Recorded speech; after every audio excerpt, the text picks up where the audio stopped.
In today's video, we got the opportunity to talk to the GM Engarde developer. He gave us a ton of interesting insights, including some exclusive footage. Take a look. Okay, sounds good. I should have taken notes on the stuff because I did get to catch your guys' video. Yeah, I guess we'll just Probably. see. How about we just go... I think the first thing we can do is come back right over here. Yeah, so there's a little hole in the fence. Otherwise, you can go down the road. But if you come right here, Oh. Oh, sweet. Yeah, that noise. little- There it is. So, I don't know if you remember in the video, I overlaid moist critical oh yes, screaming. I need to change it now. I need to change it because you're not the only person who noticed that, and I Really? didn't even think about it. I didn't even think about it. So, But yes, is yes, it a is. sound from like a game, or is it a sound that you imported in? What is it? It's an episode 2 sound. It's Oh, one it of the is? hunters. Oh. Yeah. I got some bad It's news, man. actually- It sounds like moist critical. I know. It's actually right up in these trees over here. There's something right over at the end of this. You can't see it normally in the map unless you get up on these rooftops. But there's a little, well, it's not very little. It's a rather big blast door behind this building. Oh, okay. Oh, yeah. Kind of showing that the Oh, yeah, if you go up here, yeah. lengths of the laboratory go through the entire city. Yeah. Well, most of everything above ground is like some sort of like subterfuge, like complete with all the set dressing and everything to make it look like it's used, but obviously none of it Right. actually has any real function. Yeah, we found the main entrance, and then we found the entrances in the houses, and we're like, oh, this is all connected. Yeah. Because we didn't notice at first. One thing I can ask about while we're out here is I read through some of the Q&As you did on the map, and they talk about the colorful skybox, and you mentioned that it's not a wildfire per se, but you confirmed that something is burning, very ominous. Yes. Yes. Are you willing to go more into depth into this, and is it tied into the Half-Life lore at all, or is it something completely you made up? Yeah, is it just So- like Sacramento or something being fucking exploded? I wasn't thinking about that, but it very well. No, this map is actually, it takes place in the Midwest, Oh, okay. and Is that Chicago being exploded? it's not Chicago. Minneapolis? Milwaukee. It's closer to Milwaukee. Madison? I believe. I don't know. Oh, I hope not. That's actually where I'm from. But Write that down. I don't actually know what the current lore stands on it, but if you look at the blurb, the little letters that pop up at the beginning of this map, it talks about, like, it gives like a slight date of when this happens, Yeah. and for a while at least, that was the date for the I believe it was either the Resonance Cascade or the 7-Hour War for Half-Life. Well, So- I think those two things are like right next to each other lore-wise. Yeah. So right about this time, Gordon Freeman is doing fun stuff in what was it, New Mexico? Oh, I'm getting some new sounds. New sounds. Yeah. Oh, that happens. That happens if you manage to shoot enough of the birds. Oh. Did someone Oh, do I that was- with IO? Wait, where are the birds? I did They notice already that flew there's- over. Yeah, I noticed that there was IO for the birds here. Kill CR Yeah. Crow 2 or whatever. Oh, Yeah, wow. I believe if you Yeah. kill 5 of them, Huh. it triggers this, and then I believe if you kill all of them, it triggers another thing to happen. So Oh we my are gonna gosh, have to figure out who that mysterious person was in the recording. Right here. It breaks the lights. Yeah. Oh yeah, This was... That's it. Did I miss Oh. it? see it? So What? look, there's Colin and Ben. There's Right here. Colin. You Breaks turn the around and there's Ben, and then someone running. What? Wait, what? I'll be honest, I don't know either. Oh god. I- Okay, so it's just haunted. When I was testing this, I had GM Construct 13 on, and it spawned that Oh little my entity God. like under the water, and it was the Oh. worst. It was the worst thing ever. Oh, look, I got a It little was face on the sign. terrifying. Yeah. So, you actually make an excellent point with that, because I also during that recording had Construct 13 on. Yeah, did you saw the ending with the dude running, right? I did, yeah, where he runs. Was he running this way or this way? He He was was running at us this way. Yeah, towards Yeah. the Yeah, fire. yeah. That Yeah. something like that always happens to us, and I don't understand it, dude. Yeah. There's always something unexplained. So, but that is actually a really good explanation, though. I know that there's like a list of maps that it decides to with, but Yeah, I think it's any that have node graphs on that. right. So that would, I mean, it happens it just so happened to happen in a location with a bunch of IO during like a spooky Yeah. section. Yeah. That's evil is what that is. That one uses Half-Life This 2. is We all cool. float too, Georgie. Oh my god, that was the worst. We all float too down here. It's like the barrel. I just You realized it's like the know, barrel of too. a gun. Getting Yeah. all of this to line up was the most annoying thing ever, and the textures don't line up completely. Oh, it was you're such a pain, because every time you switch the angle, it wants to rotate it like to be at a different angle. So I had to screw around with it until it kind of Oh wow. somewhat looks So consistent. you didn't just like hollow out a cylinder and put a texture. You had to actually like you had to like patch Oh this no, together. no, I had to. It was so bad. That's This a map hammer was thing, huh? was painful in some places. Checking your workshop page, like Engarde's like the only thing on it, right? So is this Yes. like it's like your only published work, but I find it hard to believe this is your only work in Hammer, surely, right? Like, have you worked on Source before? Yeah, I made a really bad Team Fortress 2 map. We Nice. tested it. I stopped mapping for a little bit after that. It was so bad. And then I started working on some other projects after that. But yeah, this is my first like fully finished map. I have like 2 or 3 other maps that are in development. One I just started after this one. Awesome. But yeah, other than that, this was like my baby. That kind of blows. Okay. I guess to just follow up on that, do you mind telling us how long this map took to make? Yeah, let's see. I actually just found a screenshot that I took of it, or not a capture from I want to say 2021. So it was at least that long. Oh wow. Yeah, it's been in development for a long time. Wow. But I started putting like actual consistent work into it. I want to say like a year and a half ago. Gotcha. Okay. Wow. So yeah, this has really been what you would call a labor of love. You've just been putting time and effort into it definitely. for a long time. Oh, hello, G-Man. Definitely. That's my bad. Yeah. Oh wait, I just noticed Lambda logo. Yeah, I was gonna point this out. Oh fuck. What? It's a fun little thing. I don't think we saw this. Oh my god. It's like a Ratman den. There's like 6 or 7 of these hideouts around the map. Mm-hmm. There's one above the one of the train depots as well. So with all like the dead bodies and like the use of like the Left 4 Dead assets, you've done it incredibly cleverly. The only other map that I can really think of off the top of my head that utilizes Left 4 Dead assets the way you do is Places from Your Dreams. I understand that all the like messages are supposed to be about zombies and all that, but you're kind of like repurposing them. What are you trying to convey happened in this like city? What kind of catastrophe could have occurred to make this place so bloody?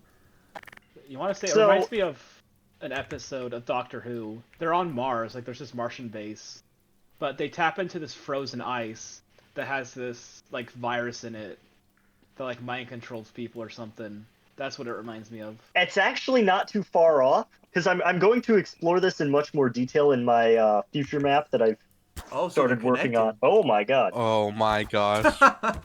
Yeah, there's so much content from this that I wasn't able to put in. And so I think that'll be the last map like in this genealogy, but I'm gonna put all the cut content together and probably a bunch of new stuff. But yeah, so this facility it's very much a biological cybernetics probably laboratory. It does a lot of research into, I guess what you could say, like advancing the human race. There's probably a bit of like eugenic stuff in there, but nothing so overt. But in general, they do stuff like genome splicing. My canon for it is that the head crabs here were stuff that was sent from Black Mesa. Okay. And they were doing research along with that. And it's kind of, I guess, a sister location. And one thing that was funny about this map is that we'd go like somewhere deep underground. And we're like, okay, this is how deep this map goes, and then we find a place that goes deeper, and that happened about 3 times while playing this map. Break. That was pretty much the intent behind it. Just like one continuous descent. So is that the proper way to go into this room? Or are we supposed to find a different entrance? No, it's to shoot it from the other side. That's what I thought. Yeah. Yeah, It's supposed to come in from up yeah, there. this is just like the Half-Life thing. Yeah, that was my main inspiration for it, was the bit in Half-Life where you have to shoot through the wall. Yeah, that little G-Man animation's pretty cool. Yeah, is G-Man hacking the mainframe in here? What's he doing in here?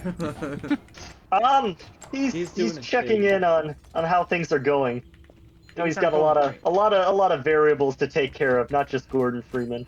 At this point, I mean, obviously with like Source 2 coming out, I don't know what your thoughts are on S and Box being made and like being called Gmod 2, but I feel like people have really found the art in living in the limitations of the engine. Yeah, living in this engine from 2004, which is improvement of an engine from 1998, which is improvement of it's Doom.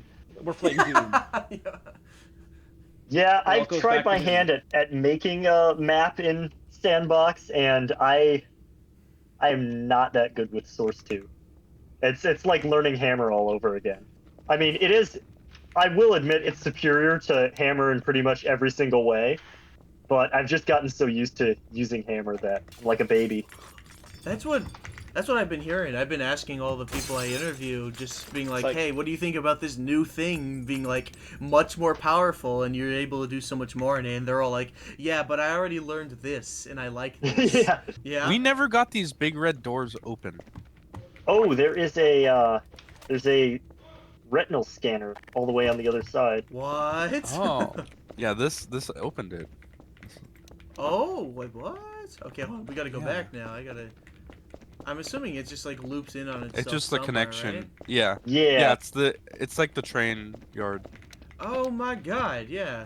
I'm gonna spam the button. Ready? Alright, yeah, go ahead. Oh, I think so. Is it because something's in the way? Doesn't like me. I don't understand how you've managed to break. I think actually no. It's this one over here. Here, come to the big center elevator. Yeah, I saw what happened last time with the elevator starting closed. Where is it? I have never, and I got my friends to do every stupid thing they could to it. Right. Okay, I'm gonna spam the button. And I'm not saying you're stupid, but no, we have one of the map devs that we've befriended watched our video on his map, and in the first 30 seconds we immediately found a way to kill ourselves in a way he had never found. All right, yeah, there we clicking go. it. Yeah, so the big button. I believe there's 22 doors attached to this button. Jesus. Holy crap. It's actually, I think we can take a look. Yeah, okay. We can take a look with the I/O goggles. Yeah, there's a lot. I see Plus it locks a couple of doors too. Oh yeah, look at all the I/O. There it goes. A bunch of cameras. Oh, and hey, the cameras actually work. There is actually a little event that happens if you switch the cameras enough. Here, let's see if I can trigger it. It's set at random intervals. There we go. What the heck? Oh, it shows your current location? Yeah. Yeah, it shows right above you, and then there's a little vent sound that plays. Oh, really? Like freaking FNAF? So originally I made it just to screw around with my friends. Eventually I made it a little too scary. My friends are, well, they don't take kindly to any horror things. Oh, really? So now it's just kind of a general use sandbox with a bit of horror elements in it. What if you don't mind me asking, what did you take out to make it less scary? Many things. I'll see if I can send a couple of videos after this, but there were, I want to say, 5 or 6 big scripted sequences that didn't get in. There were some headcrab zombie sequences where you go through like this abandoned lab section. All of them are like asleep laying down. And once you get to a certain point, they all just stand up. So combat as well, right? Yeah, just in that part and in a couple other sections. There was going to be some fast headcrab zombies in one of the cornfields.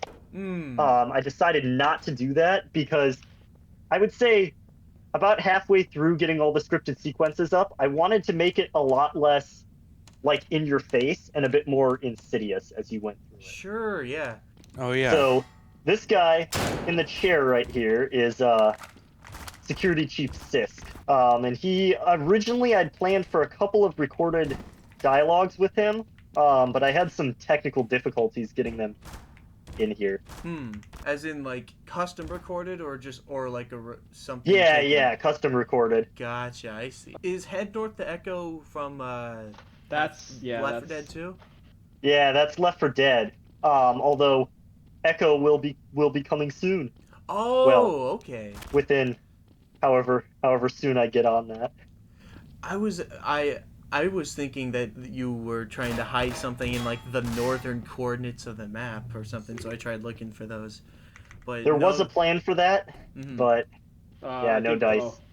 We broke it. We broke the book. Well, that's exciting though. You've created a sequel. You've created the end credit scene there. Yeah. We need to open these doors. There we go. Oh! Explosives. Oh no. Oh wow, this looks fun. Oh my god. Yeah, Resident Evil laser grid. What? It moves? Yeah, okay, it moves. Sam, you gotta yeah. see that. Sam, So you gotta originally, see that. What? You had to press the button every time you wanted it to activate. I just have it on motion sensor now. So if you walk through it, actually Sam, you can you go switch in to there? the camera. You can switch to wait. the camera so you can see it. There we go. Oh. Oh! It's like that one GIF. How did we I not need to make catch it- that the first time? Yeah, I've considered that this could be a really fun like Trouble in Terrorist Town map. Oh yeah. Although it's a little too big. Yeah. You need like a lot of people. Oh, okay. When I was making this map, I wanted to have a lot of like distinct sections in it to imply a passage of time. So you've got the upper levels, which are a lot older, and as it gets as you get lower, it's a lot newer, more modern building techniques. Oh. I broke something. Oh. Did it again. I don't think I did it on purpose. I didn't spam it. I just hit the button. This makes me feel like you used to have the zombies in here. It's quite there's a couple of things that are still in here that might not be quite dead, but they are thankfully encased in lead-lined sarcophaguses. Sarcophagi? Yeah, sarcophagi. I think it's just all the light functions. Yeah, it's a lot of the light Yeah, it's all the lights. This room is pretty much all sounds. There was originally something in here. Other than the mannequin? Oh yes, it was, but I have an image of what used to be in here, and it is pretty horrific.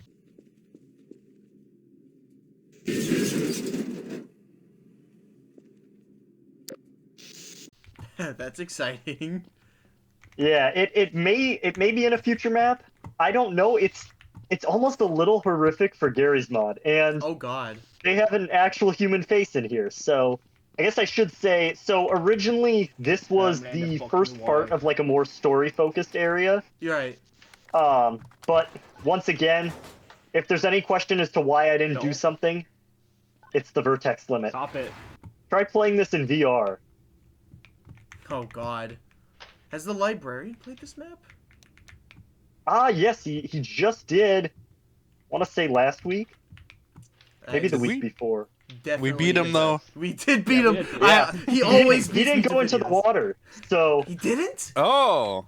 He went into the water, had the corpses float up, and then yeah, that was that. Hey though, I see. I mean, we were in this area for a while. Yeah. Look around. Find where to go. Yeah, there's like a crane in here. Well, multiple cranes. And... Two, yeah. So my guess is this place wasn't always full of water if there's a bunch of cranes. Yeah, you'd be correct in that. Cool. I was originally going to actually have a large portion of the complex submerged, but do you want to play the guessing game as to why that didn't happen? Either gameplay wise or limitations. Yeah, vertex limit again. Nice. There was also a weird thing that showed up where the water would go completely transparent if there was an air pocket, which I haven't seen other maps encounter. And there are other maps that are flooded. This is the holy crap moment, is seeing all the body bags here. Oh, yes. And then you reach the end. What is it? What are you trying to portray with this area here? Is this like ground zero? Yeah, so this is exactly ground zero. Right on the other side of this. Yeah. I believe in my notes it's like a 20-foot thick solid concrete wall. Nice. So yeah, this is where a lot of what went down went down. But this complex is miles underground. Yeah. So this is not the only entrance to this area. And in the original version, there would be this same trigger right here would cause the large blast doors to close, and you would have to figure out a way to get out of this area. But I decided against that because when I was testing it, I found that it was way too easy to miss the button that you had to push to open the doors again. And I didn't just want people to be stuck in here forever. So, if you no-clip out of this area, the entire underwater area isn't visible in no-clip. Did you do that on purpose? Like No, that is a side effect of all the no-draw brushes that are around it. Okay. I think it's cool because you don't really see it if you no-clip around. You have to find it. Okay, who has the fuck? Oh. I think so. If we just if we go forward. Yeah, you can just walk through. Look at that sky bridge in front of us. Oh! The fucking air got in my way, Sam. I'll clean it up so you can see it. But yeah, that is. There's a couple of triggers. There's one on this sky bridge above you, and then one by this door, so you can see it in whichever direction you enter. I feel like that's more of a single-player thing to notice, though. I bet the librarian saw that.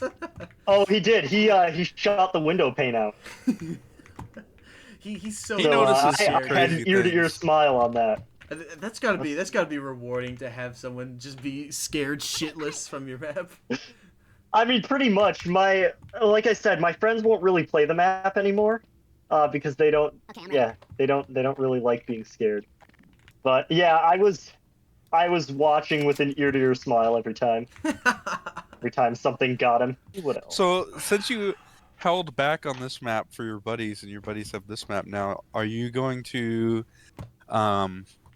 do like not hold back on the next map and go probably super spooky?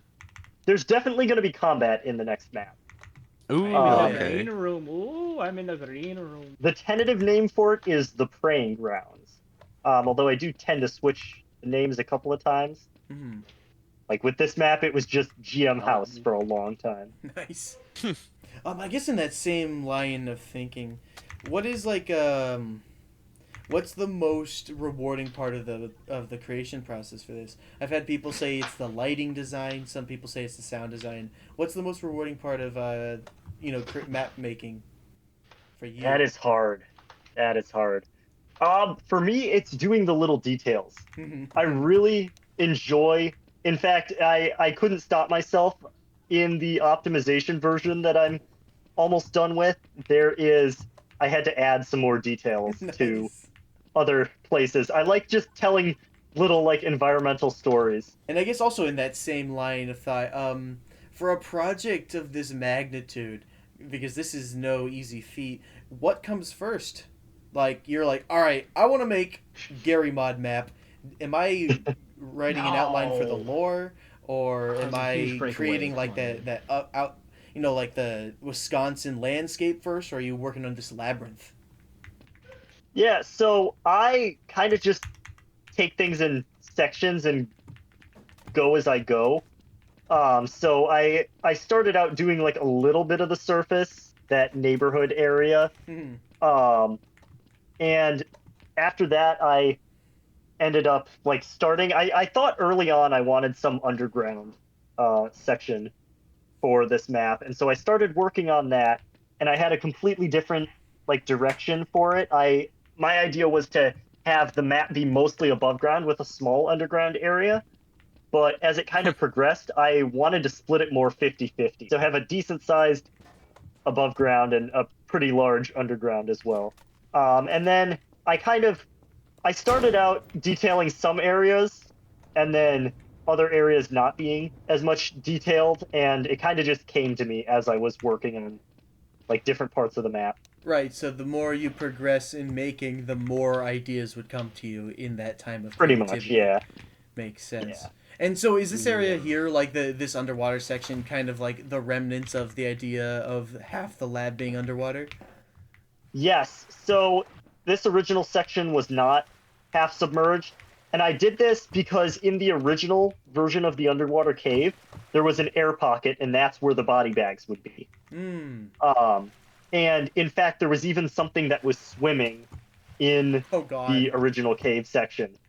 That was one of the things I removed. Was you would get to that concrete door, you would hear the large doors above you start to close, and when you looked back across the water, you would see something just darting across the water surface, just out in the dark. Yeah, and one of the things that on our run back that we discovered was one of the hideouts where if you find the person dead in the bathroom in the motel, it unlocks the other door. You've sown the seeds of the sin of our punishment. The end is extremely something nigh. Nothing back here. Oh my! You hit a freaking. There is something back here. God, yeah, I didn't even notice that. Oh, No, that nearly scared me. God, I saw the eyes and immediately was like, oh. Oh God. Damn, are you able to see that if you peek in? Oh, you can. Yeah, you can. God, I made sure that you could see just enough of it. Good. Have you seen the Scarecrow? Have you gotten to meet the Scarecrow? I don't think Scarecrow. I have. It's in the cornfield over here. Take a little field trip. After you've cleaned it up, if you want to walk kind of towards that telephone pole. Okay. Right over there. Just kind of slowly.